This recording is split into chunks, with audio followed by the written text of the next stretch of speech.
Self-styled nonpartisan journalist Piers Morgan talked to two very different Republicans today, first giving a predictably softball interview to top Trump advisor Corylowski, and then having a follow-up conversation with disaffected Republican Tim Miller of The Bulwark, who roasted Piers Morgan to his face for the first terrible interview.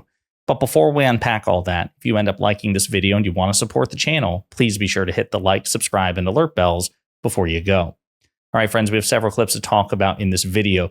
For context, I'm going to play a clip from the first half of this video in which Piers Morgan interviews Corylowski, a disgraced former Trump advisor from the 2016 campaign who was brought back into the 2024 campaign, given that his entire campaign strategy is just let Trump do whatever the hell he wants. And that is precisely what Donald Trump wants to hear. So he's been making the media rounds as a Trump surrogate and top Trump advisor brought back into the fold. They talk for about 30 minutes, about 15 minutes. You should definitely check the whole thing out. But this clip in particular is relevant to what Tim Miller is going to bring up in the follow-up. This debate is going to be massive, as the last one was. The last one was historically consequential. Joe Biden pulled out after it because he was so useless in that debate, and it was embarrassing to watch. How's Donald Trump going to play it against Kamala Harris? They've never debated before. It seems to me that since Biden quit, Trump has slightly struggled to work out the best way to attack Kamala Harris. Well, for 90 minutes, it's him and her. Has he worked out the correct strategy, do you think? Well, Piers, what's amazing is that these two individuals have never met. That goes to show you just how ineffective she was as a They've United never States actually Senator. met. Look, I think the only time they've ever been in the same room is when she attended the State of the Union speeches that he delivered when he was the president. That goes to show how ineffective she's been as a U.S. senator. No interaction in bipartisan negotiations on a number of major issues, including providing the largest tax cut in American history. She was nowhere to be found. So we're going to see.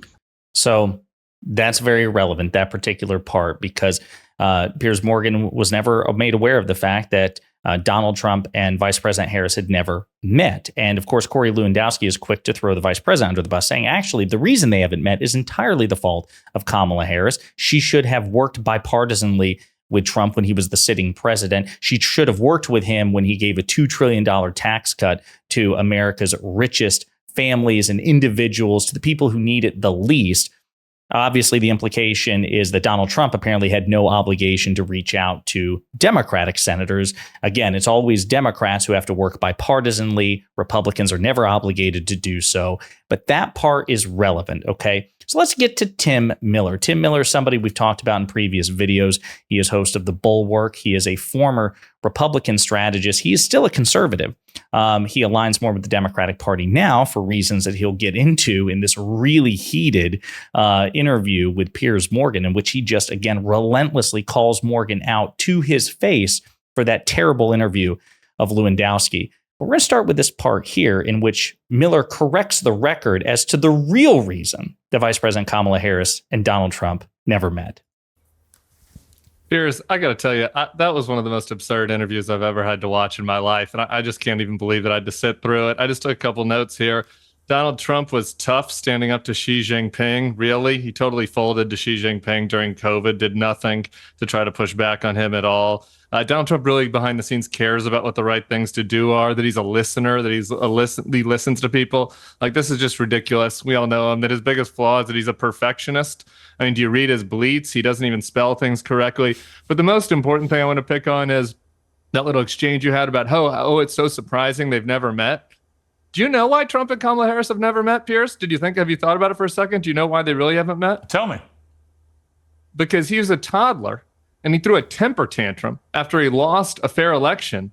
And for the first time in America since the Civil War, we did not have a peaceful transfer of power. We did not have a ceremonial transfer of power where the former president, like a man, goes and stands on the stage and greets the next incoming president, where he helps the incoming team with the transition, where the vice president's team meets with the other. That didn't happen last time because Donald Trump attempted a coup and he had a temper tantrum and he flew home to Mar-a-Lago just to go golfing, all of which, and to hang out with the Cougars on the pool deck. To be clear, all of which that's what happened. That's why they haven't met.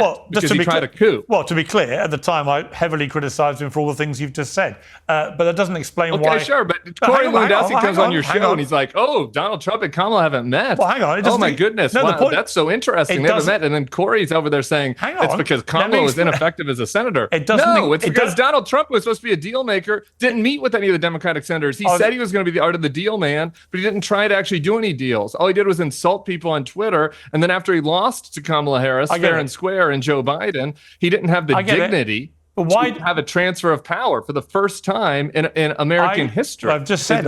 So again, I love the fact that Tim Miller, who's so fired up about this, is reading Piers Morgan, the Riot Act, as he should. The fact of the matter is what Donald Trump did with respect to denying the 2020 election, not just the specific day of January 6th, although that was definitely the culmination, but certainly the fake elector scheme, pre-framing the election as one that would be rigged and stolen from the Republicans months before the election ever took place. Like it was a cumulative effect. Everything that Donald Trump did as part of that process is just objectively disqualifying, making him morally and civically inferior to any Democrat or indeed, quite frankly, any Republican as well. He is just the least qualified person to be president of the United States. If you go back and read President Washington's farewell address, when he is giving a warning about the sort of unscrupulous, cunning men that Americans should avoid electing into high office in the future, he all but gives Donald Trump's Social Security number. It's that accurate. And Piers Morgan did criticize Donald Trump for his denial of the 2020 election and January 6th. But the way he talks about it now, like, Donald Trump did a bad thing that I criticized him at the time. But the thing itself is so beyond the pale and so without peer in terms of anything that a Democrat has ever done, that when you have an election where the two choices are so binary, it's really dishonest and irrational and stupid for anyone, including Piers Morgan, to treat it as it was just some transgression that, I condemned at the time. Like, he didn't pay his parking tickets. And, I criticized that at the time. He ran a red light. No, Donald Trump resisted the peaceful transfer of power, the single most important civic tradition that we have in this country, making him an objective threat to the constitutional order. And again, Tim Miller is correct to point out that he would have met Vice President Kamala Harris if he had attended the inauguration, which he should have done. He was probably too embarrassed and shameful to do anything else, but he should have done just that. That is the tradition. Outgoing presidents, be it one-term presidents or two-term presidents, they show up to the inauguration. Effectively, that is part of the ceremonial aspect of the peaceful transfer of power. It's a gesture to the American people like, hey, same party, no party, 2 terms, 1 term, it doesn't matter. We're all Americans and we're passing the baton. Great stuff. And Piers Morgan has no answer to it. Then, of course, the topic turns to Trump's reputation, his unearned reputation as a bipartisan deal maker. Why was she incapable of being able to get into a room with Donald Trump, the president? How was she not invited? Why did the president not invite her to the White House? Why didn't she make herself Donald invited? Trump ran. Isn't that a job of senators? Come on. Donald Trump ran on this BS nonsense and come on this show. I'm the art of the deal man. I'm a deal maker, which was a book he didn't even write that got ghostwritten. It was this fake persona. It was this Hollywood persona that he conned the American people into believing that he was some deal maker. Then he gets in the White House and he doesn't even try to work with the Democrats on a deal. All he does is insult them. He does nicknames. He trashes them. He didn't cut any deals. Donald Trump, Joe Biden ended up being the deal maker that got the bipartisan deal on. Again, that's so important that Tim Miller said what he said. As a matter of fact, hang on. A marriage on infrastructure. Right, so that's why Kamala didn't go to the White House. He didn't ever invite her. How about that? Well, yeah, I would. So again, absolutely no response from Piers Morgan here, but this is why Tim Miller is so damn good at what he does. You'll recall that the last time we really did a deep dive on Tim Miller, he was invited onto Tomi Lahren, a MAGA Republican Fox News host. I think she's a colleague of Piers because he still works on Fox News. As a matter of fact, he occasionally substitutes for Jessica Tarlov, which is a poor substitute by any stretch, as the token liberal on the 5, and he's terrible at it. But he has no answer for this. Donald Trump says he's a great businessman, that he is a deal maker. And the fact of the matter is, when it comes to politics, he is anything but. He is objectively inferior by miles to President Biden and Vice President Harris. And Tim Miller was making the case, an apples to apples comparison. It was President Biden and Vice President Harris that got a deal bipartisanly on infrastructure. Donald Trump promised for 4 years to deliver infrastructure. He failed bipartisanly and, quite frankly, even on a party line basis. When his party controlled both chambers of Congress and had a sympathetic Supreme Court, he still failed to deliver an infrastructure bill. That's how incompetent he is. He's so bad at making deals, he couldn't make deals effectively with his own damn party when he was president of the United States. He failed to repeal and replace Obamacare. He couldn't even get that done on a partisan basis. He failed to build the wall. He failed to get us out of Afghanistan. He failed to cap insulin at $35. He failed to allow Medicare to negotiate prescription drug prices. He failed. And so many of these, not only did President Biden succeed, Biden had more bipartisan success by far than Trump. So again, great fact check of Trump's actual record that Piers Morgan has no answers for. One more clip. Well, I'm not a Democrat. I left the party in 2020. Very good timing, I thought. In about November of 2020, after the election, I was hopeful. Throughout 2020, I was hopeful that we could get our party back from Donald Trump and get back to a more classical, liberal, traditional party that had a respect for the rule of law, that had a respect for our allies abroad, international relationships, that had a respect for immigration and the immigrant story and how that's an important part of America. I was hoping we could get back to that kind of compassionate conservatism after 2020. And then what happened was Donald Trump lost, and he threw an extended temper tantrum. And rather than standing up to him, rather than telling him, sir, Mr. President, it's time for you to accept your loss and move on, all of the Republicans basically went along with it. And everybody participated in this absurd lie, in this absurd fantasy where every Republican was like, yeah, we're worried about the voting machines. And I was so disheartened and discouraged by that I wrote an article saying I was leaving the party. It ended up being totally correct. Over the next 5 years, that now everyone who spoke out against Trump, like Liz Cheney and Adam Kinzinger, has been thrust out of the party, and people who are like embarrassing clowns.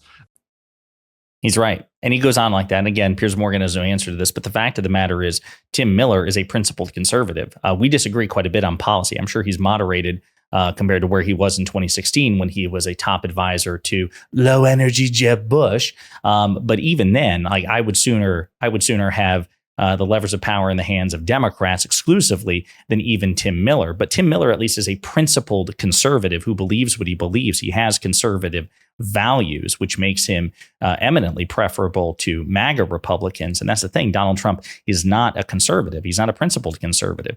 He's somebody who just recognizes that the Republican Party is the best vehicle for his own aggrandizement because the Republicans are much more likely to devote themselves cultishly to his will. He probably couldn't pull this off with the Democratic Party. There's a unique makeup.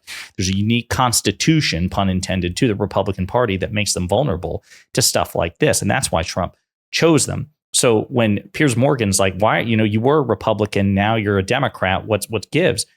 No, he's still pretty conservative, but he recognizes that the country is better off in the hands of Democrats, even if he disagrees with them in good faith about policy, because the country will endure and Democrats will recognize peaceful transfers of power, free and fair elections. And quite frankly, Miller might not admit this, but the country just generally does better when Republicans are not in power and Democrats are, including red states. We've talked about how red states across this country are benefiting from President Biden and Vice President Harris's economic agenda. How, for example, they mock the Green New Deal and, renewable energy. We're going to drill, baby, drill. And yet tens of thousands of good paying renewable green sector jobs are being developed in red states, in red districts of red states, including, for example, Lauren Boebert's district. Lauren freaking Boebert, her district is benefiting from President Biden's legislative accomplishments. So just the whole thing is, the fact that Piers Morgan struggles with this is, it's just so bizarre. He has to be smarter than this. It has to be it has to be a farce, right? A facade. The fact of the matter is Trump is not conservative. Trump is an authoritarian, an idiot, a malignant narcissist. And if he's leading a particular party, then it would make sense for any principled actor in that party to leave that party, especially when that party will not emancipate itself from him. Furthermore, I'll close with this. He mentions Adam Kinzinger. He mentions Liz Cheney. It's worth remembering. Both of them, by the way, have now officially endorsed Vice President Harris, including Liz Cheney. It's worth remembering that Liz Cheney and Adam Kinzinger, when they were in Congress, voted with Donald Trump, and Donald Trump's position on policy when he was president and they were in Congress more than 90% of the time. Kinzinger and especially Cheney voted more in line with Trump's agenda than most Republicans, including most MAGA Republicans like Jim Jordan and Matt Gaetz. That's how loyal they were. So anyway, great performance by Tim Miller, predictably so. Piers Morgan is no match. I don't know if we'll ever see him back on Piers Morgan, again, as a consequence of the humiliation that Piers suffered. But hopefully his love of content will encourage Morgan to bring Miller back, no matter what the blow is to his ego. Masterful performance. Definitely check Tim Miller out on The Bulwark. And in the meantime, you let me know what you think in the comments.